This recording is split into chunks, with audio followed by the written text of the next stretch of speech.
So obutali bumativu bwaffe ne bubanga bujja wano ffenna tuli baana. We were all beneficiaries from muzeeyi. Obutali bumativu ne bubanga bujja twagala kumanya byebyo byokka. Amazima go galiwa. Bw'oba tugamba nti byebyo byokka lwaki taata abeera agamba nti byali bisukkakaawo. Ng'ate gwe bw'otuuka okwanja oyanjako ebyo byokka. Twaligadde okulaba ku bwerufu. Obwerufu tubulaba mu bintu bingi. Katonda yennyini tumulabirako obwerufu. Olaba Kristo yennyini gwe tulabirako obwerufu. So biki ebyalikoleddwa gwe n'olabanga tuyu byali badde biraga obwerufu? Byanje byonna. Bring everything on the table. Obiteekeko bw'obireeta ku table buli mwana muwe nti gwe jjako kino ffenna omwenda kuba ffenna twali ba beneficiary. Tusobola okugamba nti ye jjako 5 go nga gawera naye nga byonna osoose bikola ki kubireeta. Naye ebimu bisigaddeyo, ebimu ekiwandiiko kibigabye, ate ogenza okuleeta otuganjulira 50%. Ne tubanga waliwo engeri gye biri nti nga mbutuufu ne wemba nkunyonyodde engeri gye nkunyonyoddemu owulira kiri feya. Gw'owulira kiri feya bwe mba nkunyonyodde bwentyo. Namunange nali ntambula. I came across abantu basala chikiza nenda bwana wa Steven Senfuma ng'atunda entangawuzi ku street. Ku by'obugagga by'ayina. Steven Senfuma ayimiryanga n'atugamba nyina ebyapa 7 e Kampala. Ayina ennyumba eri mu billion plus. Ayina amasomero ayina ng'omwana watunda ntangawuzi. Nenga juzi wano. Juzi tanavunda nenga tekisoboka. Nenva ngenda okunoonyereza ng'omukyala Favor Senfuma yasigala mu kanisa agamba agamba nze abaana tebankwatako konze wait a minute no gwe mukyala gwo obujja wanga tofumbangako na mama w'abaana abo. Steven Senfuma alina abaana 3 abakulu. Mukazi we n'afiira mu accident. Omukazi waafa tafumbanga nako n'oyo Favor Senfuma tebabeerangako mujja na mujja. Naye timo ono omukazi alijjawa. Naye ngolowooza ki ekigenda okukolebwa mwenga famire kwa kati okiikiridde famire y'omugenzi? Obwenkanya buveeyo buli omu kugamba abeere musanyufu. Biki by'oyinza okunokolayo n'osongako n'ogamba nti mu butuufu gwe mundaba gy'olaba ebintu tebyakoleddwa mu bulambuuko weetaaga otutereezebwawo? Kakati abaana abo nabo bakulu balaba nti kakati omwana obanga ogaba mmere omwana asobola okulaba naga naye ono jjo ndi bamuwadde ki nyingi ono bamuwadde kaki katono. Kati mu nsonga eyo buli omu aveeyo abaana buli omu afuna kyateeka okukola ki okufuna mutima omulungi asigale nga muki musanyufu. Programu eno kutuusibwako aba Pulse Construction Company Limited abakugu mu by'okuzimba bazimba kalina ez'ebyuma saako n'okuyiwa enkokoto basiiga langi n'okuddaabiriza ebizimbe ebya business n'amakaago kosa ne kalonda yenna akwata ku by'okuzimba basangibwa ku Bobi Wine Road Gayaza kosa n'ennamba y'essimu nga w'ogiraba wansi awo WhatsApp n'awe ayagala okubakubirako. Kisitu Electronics badiringira mu by'amasannyalaze solar panels ku size zonna amasimu agatayita mu mazzi flat screen fridges ne kalonda yenna basangibwa ku Hanifa Tower kosa n'ennamba y'essimu nga w'ogiraba wansi awo gw'abeetaaze osobola baweereza ka WhatsApp kosa n'okubakubira essimu. Ziwa and Sons suppliers w'ebikozesebwa mu kisenge ng'ofuula ekisenge kye ekyenjawulo kirabike bulungi gula amasooka amalungi bed cover duvet mosquito nets towel ne kalonda yenna agwa mu kkoero basangibwa ku Mukwana Arcade n'ennamba y'essimu weri wansawo. Sozo Properties agula ebintu ebikozeko ebyomunju restaurants gym saloon nga bikyali mu mbeera nnungi. Genda ekireka Kamuli Road oba mukubireko ku namba y'essimu gy'olabaawo. Mariam Massa mukyala muyimbi mukyala muzadde ensonga z'abaana azitegeera nnyo ku YouTube Mariam for Children subscribinga wuliriza music we omulungi aliko Facebook Mariam Music. Zerujja tukyagenda maaso n'okulondoola ensonga eziri mu maka oba mu famire y'omugenzi Pastor Senfuma Steven nga ye mukyazigoberera wakyaliwo kayana wakati wa maama eyasigala muntu n'abaana abalekebwa wabbali. Wano wendi negatiddwako taata omu ku baasigalawo okulanga babudaabuda abaana n'omu ku baana era nga twagala tugongera okutunulira ebigambo nga ebiyimiridde tudde. Sanyusa okulaba nnyo. Nange okusanga sebo. Amannya go? Amanya nze mwesigwa Rebecca Senfuma muwala wa Musumba Senfuma omukulu. Obeera ku baana abazaalibwa maama omulala? Esebo. Nzaalibwa omukyala nakku Jane Senfuma omugenzi eyafa mu 2006 24 August akabenje. Bambi kale tumusabire Katonda amumuze mirembe. Olwaleero ku kiriwo okusokera ddala okola mulimu ki? Okusokera ddala omulimu gw'enkola ndowooza nkola gyange nga nze kuba siina mulimu guli awo gwakalakalira. Mbadde nkyakola cakes nkolayo obukekisi ne mu distributing ku maduuka ag'enjawulo. Esebo Capital ani aseesaamu? Capital bwakweyiiya nga nze. Esebo naye ng'oli mukyala yasomako? I graduated this year mu Gwokutaano. Kyemmanyi nti at least ekyo taata yafa akirabye. Yagenda okufa nga gwe omaze graduate? Mukaaga guggwako mu Gwokutaano nga it was mu Gwokusatu nga 5. Yes, that is when I graduated. Taata agenda okufa nga alabye ku graduation yo. Kyekirungi ekiriwo. So tusooka tutunuuliremuko mwenga abaana abasatu aboogerwako eri maama mubeera mu kasolya keekamu, mubadde muwuliziganya oba mwakajja mutandika okuba nga mukwatagana? Taata yakola bulungi okulaba nga tukwatagana. Abaana ne maama n'abaana bonna abalala bazaala. Esebo ndowooza ffe twagaana obugaanyi. Mwenga abaana mwagaana? Pate zonna ffe tulabika ffe twagaana obugaanyi, naye yenga yakola ogugwe gwonna gwasobola okulaba nga tukwatagana. Family ye ebeera wamu. Kyova olaba emyaka gyonna gyabaddewo, you have never had anything of a sort. Yes. So tutunuulira obulamu bw'omugenzi ng'akyaliwo. Yagezaako okubeera nga mwenna mulinkinga nga buli kimu mukitambuliza wamu nga famire? Nga bw'omanyi abaana oba osanga naffe tetwali nnyo bangu. Kyenyinza okugamba nga kyatuleetera okubeera nga tetusobola kubeera waka ffenna. Era buli yasuumuukangamu nga bw'otofunawo bizibu bikugobesa waka era bakugoba lwafule. Kati nze nava waka nga maze ndowooza kufuna lubuto ku lujja lwa Kristo, lujja lwa taata nga simuleetedde musajja. So I was sent away from home nga sijja kuyigiriza bato bange mize mibi, which was partly okay. Nawe ng'okikkiriza nti nakkiriza nti yali nsobi. So nenvaawo awaka. Nzirako Mukama n'atukola obulungi. Ye yavaawo afumbiddwa. Omwana akuddako? Nzirako. Oli gw'owulira bagamba nti alayika ali atambuza entangawuuzi. Nti oba osanga awaka tewaali okke kuba jjukira nze nali siriiwo, naye ng'okutambuza entangawuuzi nakumanyaako nti yabikolako. Naye Mukama n'atuyamba n'afuna omwami n'akola ki? N'afumbirwa. Owookusatu abadde nga mu bisulo. Yes. Kati muluno mu resolutions ze baakola mu meeting eyasooka nga taata amaze okugenda, yali wakubeera waka. Naye resolution eyo yakolako wiiki ntono. Oli wasembayo buto? Omuto mufa abasatu. Ng'alina okuddayo ewaka abeere wali. Era waabaawo ebyabaawo. Omusumba omu n'agamba mumumpe. Omusumba n'amutwala. Esebo. So olwaliro we twogerera maama n'abaana biki ebigaanye? Era biki bye mutuuseeko? Kyemmanyi nti omuzungu kyagamba nti awali omukka tewabula muliro. Nti oba osanga waliwo ekibadde kireeta omukka ekireetedde okubumbujja kuno okugenda mu maaso. Tubadde ne meetings ez'enjawulo nga tutuula okulaba nga ebintu tebituuka eno yonna. Naye ndowooza bigaanye bugaanye kwe kugamba nti okke katukifulumye. Ekimala kikola ki? Kimala. Batuyita nga taata amaze okufa ne batuyita ng'abaana nti mujje twogere, mujje tuteesenga famire.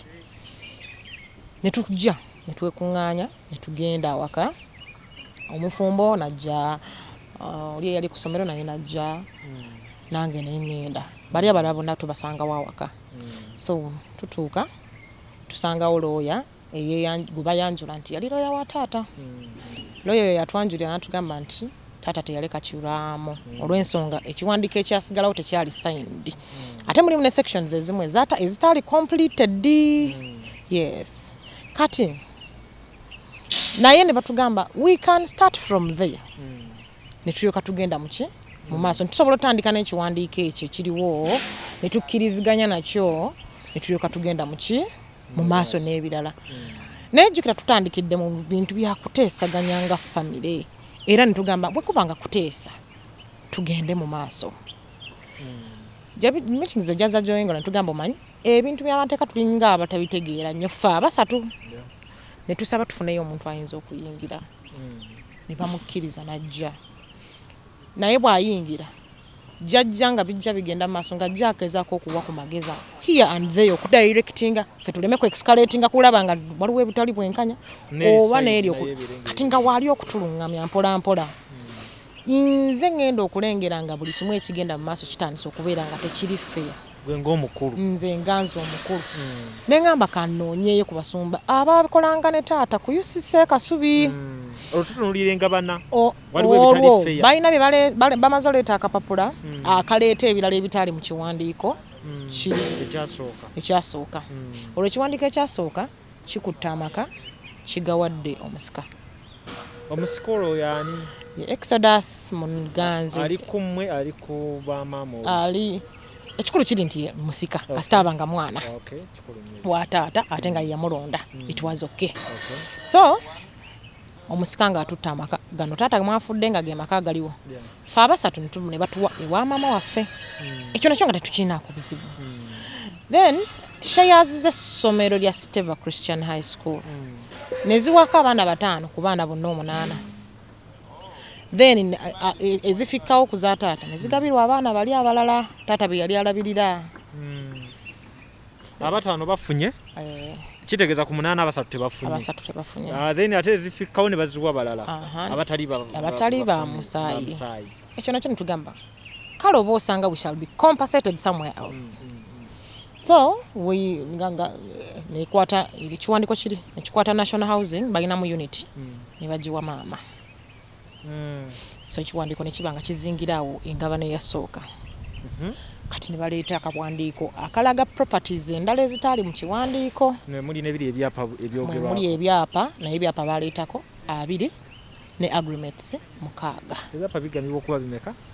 Ebyapa taata nze namuwulirako ng'agamba awezezza 4 mu conference ya 2019. Naye waliwo abasumba be yali nabo mu summit yemu gyayogera n'agamba nti awezezza 74. Kati ekyo nze nganze naye kye nawulira kyali ameka? 4. Kati nga bwe nkwata n'enzirira 226 agreements n'ebyapa 2 naye ngattako n'ebiri ebyali mu kiwandiiko nga roughly 3. Bwe mba ngambe kale kambigatte bugasigasi naye ndeetawo ekibuuzo nti ebirala bikola ki? Walabikako 2 biriwa. Nkutte ekipapula kiri ekyasooka bikireese 4. Tuzze ku nkutte akapapula akayanjibwa kaleese ebyapa 2 ne agreements 6. Byebintu 26 ogatte n'ebiri ebinasigameka kwe kuleeta ekibuuza ebirala biriwa. Kati we mala okugamba nti ebirala biriwa wentandikira okugamba naye something might not be right. That is when my eyes get open nga naye tuli kuki shares abasatu tebafunye wali ku mulundi guli nebino ebizze tebiweze okusinziira ku njogera ya 2 katutuuka okugabana.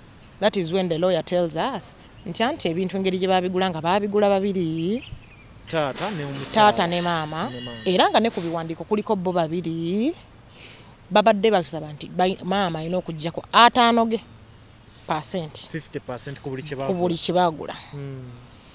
Ne tugamba it is okay. Ne tulinda 50 egenda kubeera etya. So 50 egenda okujja nga bw'aba alonda atandikira we tuziika. Kubijja si kubijja tekyali kijja in the first place. Byali ttaka lya taata just naye twateekayo omubiri gwa taata. Kati roughly mu ndowooza yaffe nefuuka kiba kifuuse kijja. So kati batandika okugabanya abasatu maama yasooka okulondamu era gamba ku lw'ensonga zange ngenda kulonda ebifo bino ebyenjawulo n'atandikira ku kijja n'alonda n'awalala n'atugamba bw'ati nti olw'ensonga tuli abaana bangi 50% kuba naye beneficiary mu mateeka ne kweri 50% nga beneficiary yali badde alonda nagana engeri gye tuli baana bangi she's not going to choose, she's going to leave the other 50 for the children bonna so naffe ne batugamba tulonde ne tulonda bitwalonda tulonda ababiri twafunako gayaza nkowe decimals 12 then ne tufuna ne Sekanyonyi ikandoza nya point something then owokusatu nafuna era naye Sekanyonyi then nafuna ne kuwakiso era decimals 12 ne tuggwerayo ku bintu byonna ne tuggwerayo so bwe butali bumativu so butali bumativu bwaffe ne bubanga bujja wano ffenna tuli baana we were all beneficiaries from muzeeyi obutali bumativu ne bubanga bujja twagala kumanya byebyo byokka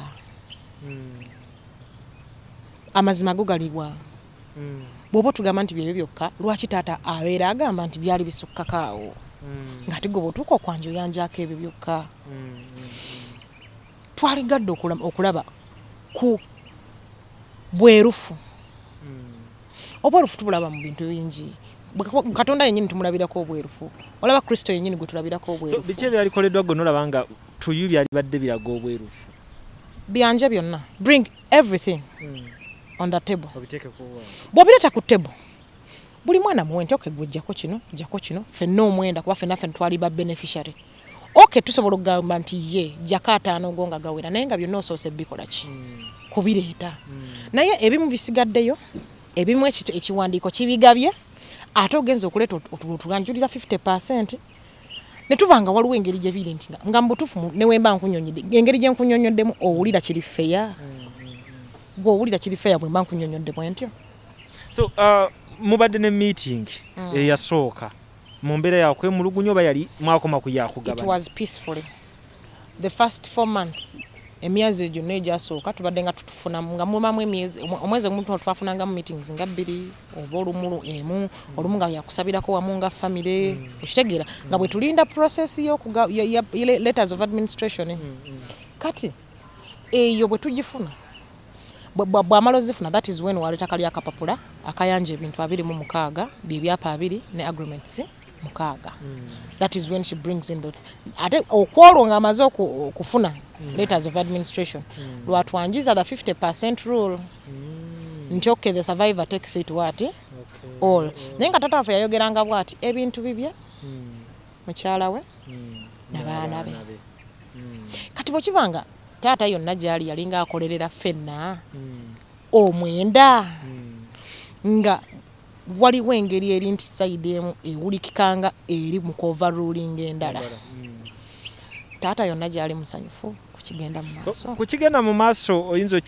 kikuusa ku mbeera gye muzze muyitamu wakati wammwe ng'abaana ne maama mu nkolagana yamu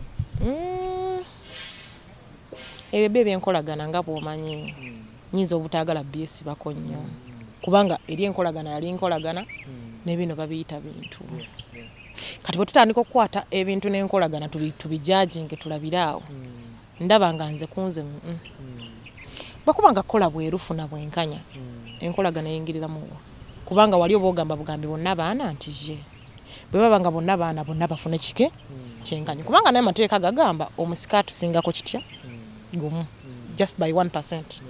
Kati 1% eyo bwebanga yemuweesa amaka oba kale nga yebaweesa okusukkuluma oba kale yeyaleetera okugamba nti waliwo ebintu ebimu nga biri mu steva nti mubaddemu amataka ge tuzze nga tuzuula ntuga teri nettaka lya wano nga yebamubuuzanga era tulibalira mu steva okitegeera mwali sure nti shares ezo mwinayoko ebimu ku bye muzudde mwenga tebyateekebwa mu kiwandiiko kye babanjulira nga mubyezuulidde mwekka tinabo byali bya taata wamu? Yes, mulimuko ebitonotono biri mataka mayumba waliwo mulimu ebiri mu mayumba waliwo ebiri mu mataka nga tebyagibwayo in fact ayina ne we yatugambira mu meeting eyasooka nti waliwo transactions taata ze yakola n'abaako bye yagula ebyo nabyo tebyajja kati awo wona nitugamba naye either tubadde nga mu meeting nga ffe tugamba nti katulabe kigenda mu maaso tusooke tuyige patwasooka ntusirika ntutuuza niya ntugamba okay bino ebigenda mu maaso katusooke tulabe gye kiraga naye gye kizze kigenda nga tulabira ddala nga kirina engeri gye kiri unfair. Ekkanisa yeesigalawa ekkanisa muki teyogeddwako eneweyo abasumba batandika okiyingiramu nagwe nagituukirira gwe natuukirira n'atandika okuyingizamu abasumba bonna bajje bakibeeremu oba osanga bakikwatire munda nga tekinnasajjuka. Meetings ne zijja nga zituula naye nga buli atuula naye abagamba ebintu bibye byali bibye na mwami we era amateeka amateeka gabimuwa byonna era atuyamba kuki okutuwaako kubyataata isebo. So kyemanyi ku kanisa kubeerako obuweereza obusikiro oluusi oba okugamba nti mwe muyina namwe komiti we babatadde ng'abaana mukusigala nga muweereza kati mwe kanisa mugiyamba muki? Tuddireyo ddala nawali emabega wali eri nga ggomaze ova ewaka babatoba oli azze eri ekkanisa mmwe ng'abaana ab'omugenzi muyina ye mugiyambira? Nze ndi mu worship team. Yes, sir. Paka kati. I'm still in worship team. Okay. Yes. Oli yafumbirwa yali Asha. Okay. Naita chali. Mufumbo jali mukyala musumba. Kati obuvunaanyizibwa bweri tebumuganya nnyo kudda eno.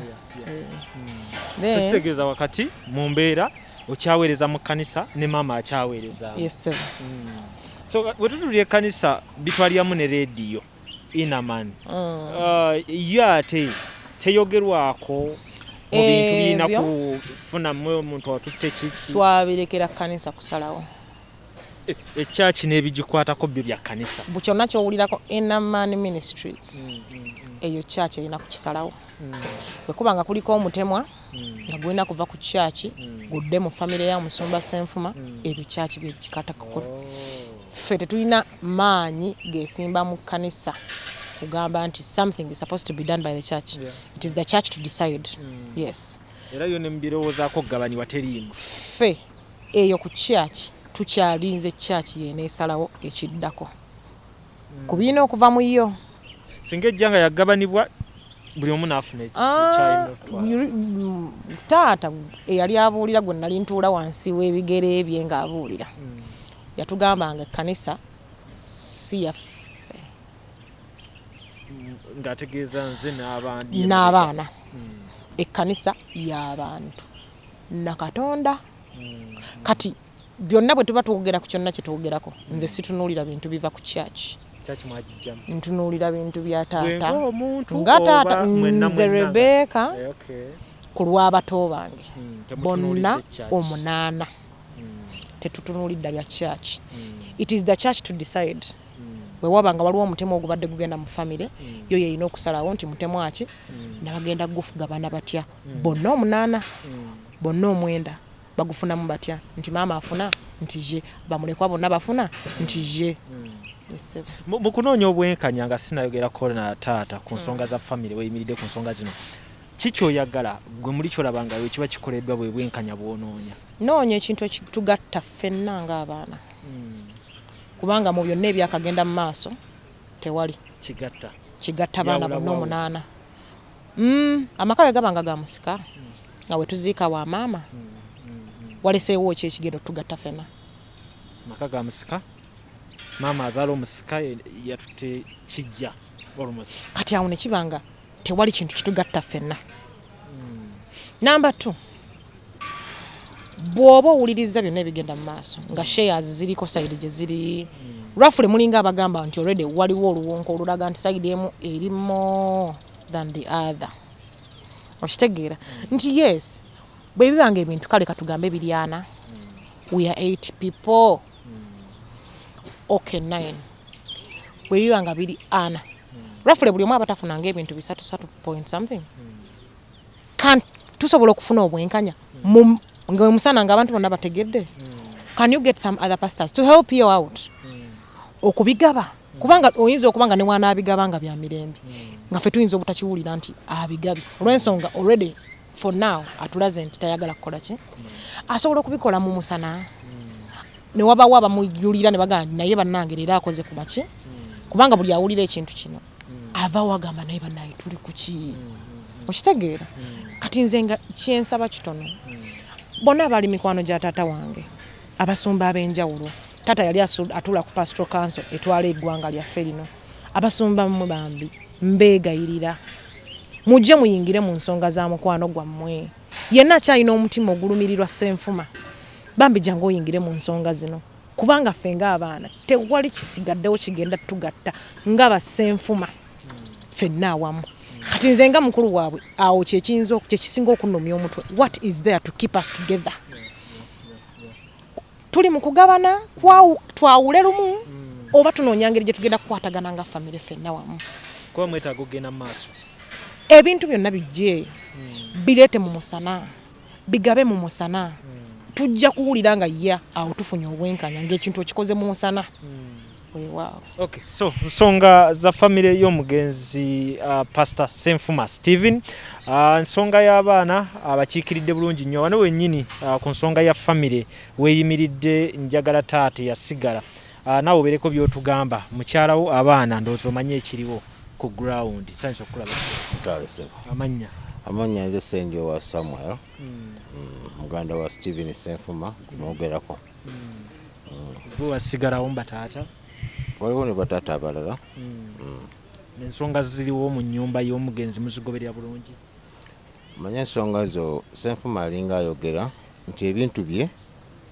bibye mukazi we n'abaana be kati family members tetujjamu nnyo nesooka tubaleka abaana ne maama waabwe bakole ki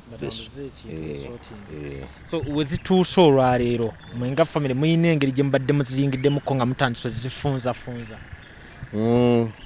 waliwo sisita wange eyogeramukko yaliko mu meeting naye era nga ebintu ki tebiri straight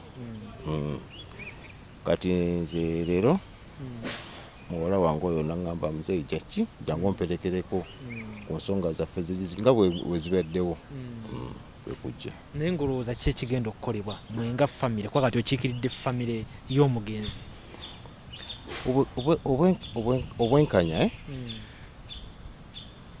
buveeyo buli omu kugamba abeere musanyufu biki bayinza okunokolayo n'osongako n'ogamba nti mu butuufu gwe mundaba gy'olaba ebintu tebyakoleddwa mu bulambuukufu weetaaga otutereezebwawo kakati abaana abo nabo bakulu balaba nti kakati omwana obanga ogaba mmere omwana asobola okulaba naga naye ono jjo ndi bamuwadde ki nyingi ono bamuwadde kaki katono kati mu nsonga eyo buli omu aveeyo abaana buli omu afuna kyateeka okukola ki okufuna mutima omulungi asigale nga muki musanyufu mpozi n'ekirala saagala abaana kwegamba famire ya Senfuma Stephen muganda wange yeetememu n'okusinziira ku ki maama kyakola agitemyemu kubanga boddira ennyumba yandibadde ebagatta bonna bonna ate ye n'ogiwa omuntu omu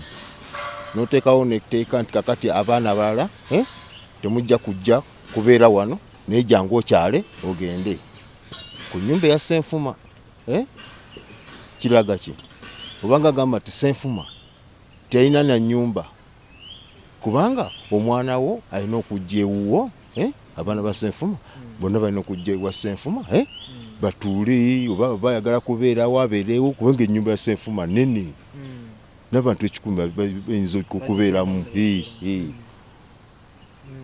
kimbadde saagala kibeerewo maama atemeteme muki mu baana ogaa nti akatyo abo wano mujja obuzi kukyala mugende kwegamba oyinza nobagamba nti bujja wano ku saa 6 saa 8 ng'okola ki ogenda ye mukyalawo wali oyitera okwogerezeganya naye si nnyo kubanga nange nina ewange embeera wange mu maka gange naye ddala ku nsonga kati ezeetaagisa okugjayo eddoboozi eryawamu mutera osisinkana simusisinkana nnyo singa oba osabye ensisinkano naye atera okukkiriza nti nsanga wano munaye tuzoogereko zino ensonga nange embeera walako okuva waabeera simusisinkana nnyo naye okusinziira ku Rebecca kyangambye twagala wabeerewo obwenkanya n'ennyumba ya Senfuma ebeerewo wakati oli ye maama bwagamba nti wetwazika Senfuma wayagala fine kakati ate n'agamba temuddawo okuzikawo omuntu omulala yenna kati bano abaana balabo banaafa ng'oli agambye banzike wazika kitange tunakola tutya babaana bali 8 bokka okusinziira ku ggwe taata ky'omanyi bo baliwo bemanyi teri balala kuba bonna babazadde ndaba ate sibulangayo omuntu yenna agamba nti n'omwana wa Senfuma omulala bebo njagala tugende ku nsonga ya abaana ne famire ya Bishop Stephen Senfuma navaayo ne ngamba abantu nze nandibadde nafa singa Bishop Stephen Senfuma teyajja ku campus mama wange yafa nali mu senior 3 ogwo omwaka gwe nali ndabiddemu obwavu obulamu bwange okuva mu senior 3 paka senior 4 kubanga nsasomera senior 3 first term second term ne senior 4 first term nagenda bugenzi ku Royal College Bungo kuli je salinga kubanga bayire mama waffe yafa waliwo obuzibu mbakojja abaffe osegere kintu ekyo nga obimanyi naawe bya family Bishop Stephen Senfuma mu conference zino ze batutwalanga mu yajja n'atubuulira nti waliwo obulamu obusinga ku property there is a better tomorrow n'atubuulira kye bayita omuntu w'omunda nze naye simanyi nti usimanyi by'omuntu w'omunda biki oyo omusajja waabyogera n'atusimba mu mwoyo tonda bano nti no ndi payi naye kati akoyokonda baalabamu kaaba abasajja be banyamba okukafunaafunamu namunange nali ntambula I came across abantu basala chikiza nenda omwana wa Stephen Senfuma ng'atunda entangawuzi ku street ku by'obugagga byayina Stephen Senfuma ayimiryanga n'atugamba nyina ebyapa 7 e Kampala ayina ennyumba eri mu billion plus ayina amasomero ayina ng'omwana watunda ntangawuzi juzi tanavunda nenga tekisoboka nenva ngenda okunoonyereza ng'omukyala Favour Senfuma yasigala mu kanisa agamba nze abaana tebankwatako konze wait a minute no gwe mukyala gwo obujja wanga tofumbangako na mama w'abaana abo Stephen Senfuma yalina abaana 3 abakulu mukazi we n'afiira mu accident omukazi waafa tafumbanga nako n'oyo Favour Senfuma tebabeerangako mujja na mujja naye ttima ono omukazi alijjawa nengamba abaana abo ne batya nempulira waliyo meeting abasumba batudde meeting yasembe yabadde ya Saturday yabavumye obamugambye oba pastor simanyi mutawe yamugambye kwatako ebyapa 2 ku baana bano abatalina kye baafuna obiwa abaana abo batandika obulamu omukazi yaganye kiki agamba nsonga mu luvu waliwo okulokoka n'okusumululwa oyo omukazi tasumululwanga ate nga ye musumba obulokole kirala n'okusumulwa kirala asabise kanisa ate bagayo okusabisa ki wali abasumba nga bajja ne babuulira enjiri era abantu ne babeeraawo Katonda n'akiganya lwa nsonga tayagala bantu be kugenda mu geyeena oyo omukyala yasigalawo oyo omukyala yali mu property nze sirina property gye njagala Senfuma sisafirayo sikola kinaye nkugambye yajjanga mu conferences zaffe toli musasule ku bino byogera kati bali abanaku abaana ababadde batunda entangawuzi bampeki mu bunaku bwabwe ku level yange wontunuulira mpase Rebecca mpasaani ku byapa 7 n'oleka omwana n'agenda ku street n'ebibiri ne bimulema kati abo abaana ba Bishop Senfuma lwakuba balokole nnyo batya byogera baali balowooza nti no naye ngono maama waffe ne ŋŋamba no kanveeyo nze mmire ensanafu era nabadde ndi awo kakalamu nankule nangamba naye muganda w'oyo Favour Senfuma yankubidde nangamba mugenda kuttunka abeera Amerika konza ajje tutunke Favour muganda wo mulenzi abeera mu Amerika yakubidde kakalamu mbwa atunke bonna bya bugagga Stephen Senfuma yagamba eby'obugagga byange by'abaana bange na mukyala wange bw'aba yagamba by'abaana bange gwenga omukyala wazaalamu abaana waliwo n'abaana be wasangamu lwaki tobayamba kubanga muswaza bulokole oŋŋamba otya nti nno muli balokole naye nga n'abaana ba Bishop Senfuma osobola obaleka ne batunda entangawuzi ne batambuza emmere ku kkubo nga taata waabwe alina amasomero tosobola nakukwatako mwana omu nomugamba jangu ofuuke wano baasa kale jangu ofuuke tica kiri ku baana bonna oba just oyo bonna aba ate kati oyo yali atambuza entangawuzi kale waliwo atunda emmere atambuza emmere omanyi sente zebakuba olunaku 15 kumanyi ga taata waabwe n'amasomero enjiri abantu gye bakkiriza n'enjiri omukyala ayimirira alinaga mukama yebaza oh hallelujah hallelujah ekyo vola banze Clapton tochandetera abantu ababaka ebyo mbera n'omuyaye wange nenga omuyaye wange kati tabayo abantu kati ogosolo chikiriza nti David Butalo mulokole oba tichampamire kati tichampamire asamira ku Omega Healing Center naye osolo mutyangoloza tichampamire musajja muyaye si muyaye kubanga abantu betuti ab'omwoyo babano therefore sisobola kusirika ng'omusikazi agambye mbubolwa kwanga bavandimwe mbu balina amagye balina bitya mbuteri asobola bakanga I cannot allow that. So meeting yaliwo wagirimu no nabadde sola kugibaamu kubanga siri wa family siri wa church naye nabadde ne kigatte wange awuliriza nangamba Kaye wano tewali mulamu akonze lwaki omukazi agambye temulina kye mujja mukola abaana bakusigala nga ibali lwakuba abaana tebaagala kwogera byama naye okimanyi nti era mmwe Clapton bwe mubanga muwasanga muwase maka mbabuulira bino ebintu bana basajja anti amaka kikulu nnyo ne bagamba maka ga gundi mujja sanga bana abawala betuwaana obulungi ku street Clapton ogende weefiise wano ng'olina akaanako akakuba empi akajjeko n'omutwe tosobola kuŋŋamba ku bugagga wa Senfuma n'owandikutteko ebyapa bisatu n'obiwa abaana abo tebantandise bulamu baana bawala oba abaana tebawadde nnyo maama abo ono ng'ate munnange bamujjanja bataata omusajja yali mu ddwaliro labayo whatever kale naye njagala bagamba okumanya bamuwa respect balinze paka ne bagumiikiriza ng'ensi tekimanyi ensi ebadde tekimanyi so bibaddeyo emabega eyo nabyogedde nako nga tulina kakalamu abantu ne banvuma ne baga wisdom oli musiru tekisoboka tosobola kutugamba nti oyo mukyala omusumba ow'omwoyo kati omwana yavudde kati ate ogenda kulaba omuto noonya n'abasumba okumanya nataamye noonya ne postmortem report tegeera oba yafa covid waliwo ekyambu ani agambye ani nawulidde info nti oli bamukebera emitima ebiwoowoolo nga biraga byali byatandika dde okufa emyezi 3 nze omwana azalibwa omusawo kiŋŋamba ekyo omusajja yali tanywa mwenge sigala ng'obiŋŋamba ebyo ekyo kyambu waliwo emirambo egitaava covid gy'owulire gy'omanyi gye baagamba gyava covid naye ogwoyo mpulira mbu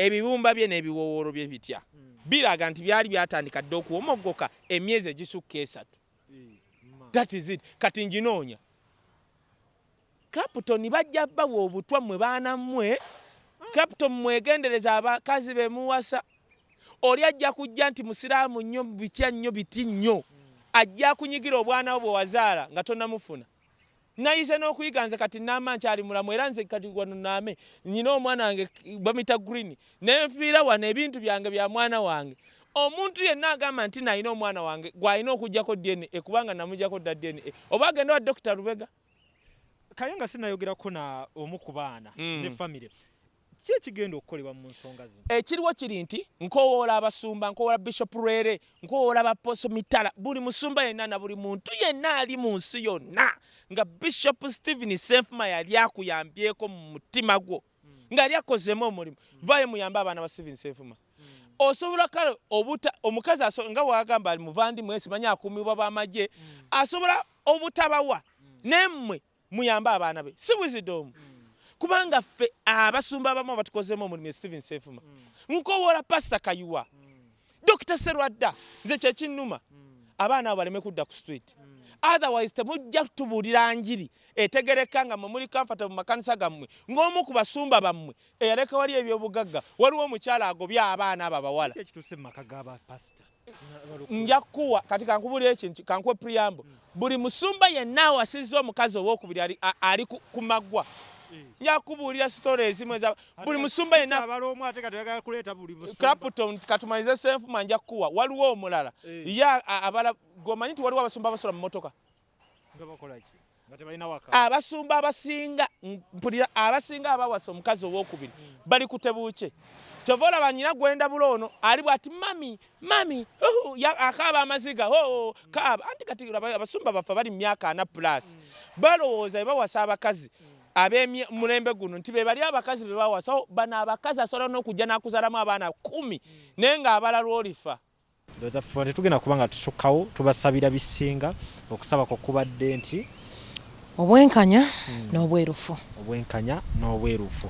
Awo wennyini wetugenda okuba nga tukoma tubagaliza bisinga family eno ebiri ng'ate esoomoka bino biba birimu ebisoomooza ate paka batuuka ku ekyo ekisinga okubeera ekirungi babeere wamu obulamu butambule n'omugenzi abeere nga yenyumirizamu ebyo yakola ng'akyali mulamu. Nze Lujja eno Capital Music tugenda kuba nga tukwatagana mu program enaddako. So njagala oyongere okukubira Abannayuganda ekifaananyi onyikize ekintu oba omugaso gwa biodigest eno ddala Omunnayuganda ali yayongera omumanya engeri gy'emuyambamu. Kakati biodigester eyina emigaso mingi. Eyina emigaso mingi nnyo okusinziira ku eri gundi yaffe enkadde. Omugaso ogusooka biodigester ya aleese. Okusinziira ku eri gundi yaffe enkadde bayo ya aleese nnyo bakasitoma betukoleddeko ekyo bakiweerako obujulizi n'abalala batukubiddeko bakiweerako obujulizi ya aleese nnyo okusinziira ku eri yaffe enkadde. Ekyokulala etwala ennaku ntono nnyo okuggwa ejja kutwalira ennaku wakati w'olumu n'ennaku 3 ebeera emaze okukola ki okuinstallinga wano ng'ekisigadde mpozi kutambuza pipe drainage tumuyita drainage work kutambuza pipe okuva mu nju paka ku system wano naye nga ogiinstallingawo kikutwalira ennaku ntono nnyo. Ekyokulala naddala bannaffe abali awafunda n'abo bennyininyini abali awagazi lwansonga nti tegendako kisiraabu kino eno kyewalabanga oluusi kiriko fuuti zaakyo 15 ku 2 kiba kisse space nnene nnyo. So ekirungi kya biodigester tugenda kuzzaawo ettaka lyawo nga we twalisanze ettaka liddawo wafuuke muswetwe nga kyabadde. Omugaso ogw'okulala space yo ogisigaza nkino olw'okuba nti tubiseewo bulungi ettaka ne liddawo nga lyabadde kebe emmotoka yo okola ki ogiyingiza n'ogipaakingako kungulu. Ekitali kweri gundi yaffe nti twasimangako twateekangako kisiraabu nga gundi ekifo ekyo kiba kikoze eki maybe okyolezaako naye wano eno obiseewo bulungi ettaka peva zo zigendako omuddo gw'ogusimbako pasikalamu gwenjogerako system ng'eri eyo bali bajja babuuza gundi yo eririddawa naye ng'eri wansi eyo waliko pasikalamu oluusi oyo opaakinga nako emmotoka yo. Ekyokunuunwamu ekyo okunuunwamu tenuunwamu tukiyita no emptying tetunuunamu mu biodigester pozi nga twagambyeko just mayinja gegetaaga service eyo mudda oluusi nga nawafadda n'abaana be balikola ki be baliga service nga amayinja naye nga yo tenuunwamu nga olaba gundi yaffe eri enkadde nti n'emyaka giba 2 3 ojja kujja okole ki onuunemu. Atwetaaze ojja tusanga Kamokya tuli plot 45 Prince Charles Drive gye tusangibwa. Enamba z'essimu kanziddemu Airtel eri 07017669992 n'endala MTN 0789224230 n'ennamba zaffe endala tulina ennamba nga 3 zonna weeziri wansi awo zonna osobola ozikoonako oba WhatsApp oba ki oba ojja tutuukako tukwataganye